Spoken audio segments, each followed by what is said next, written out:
This week, we're coming to you from the Minnesota Farmfest in Redwood County, Minnesota.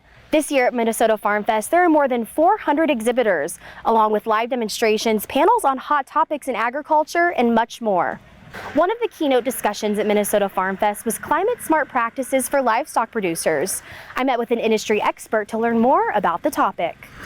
Joining me now is Ariel Kagan with the Minnesota Farmers Union. So Ariel, what are some practices that producers can implement in their operations to help the climate?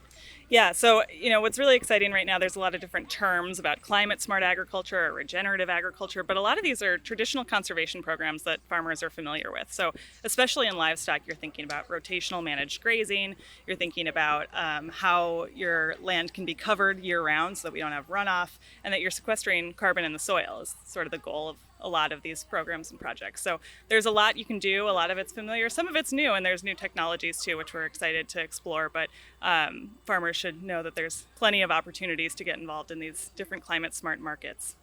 And historically, farmers have kind of always been stewards of the land. So are they implementing new practices on their operations, or are they kind of staying true to what they've been doing all along?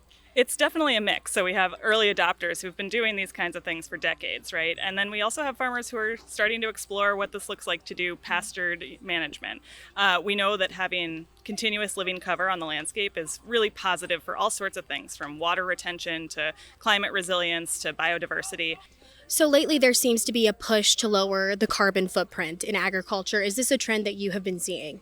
Absolutely. And what's interesting is that I think a few years ago this was really being driven by consumer demand for, climate friendly products. And what we're seeing now is that big companies like Land O'Lakes and PepsiCo are making these commitments, and it's really coming from their leadership, and they're looking for farmers to help them meet their climate goals. Well, thank you so much for joining us, Ariel. Yeah, thank you. Thanks for watching AgweekTV on YouTube. Make sure to like and subscribe. We put out new videos every Saturday.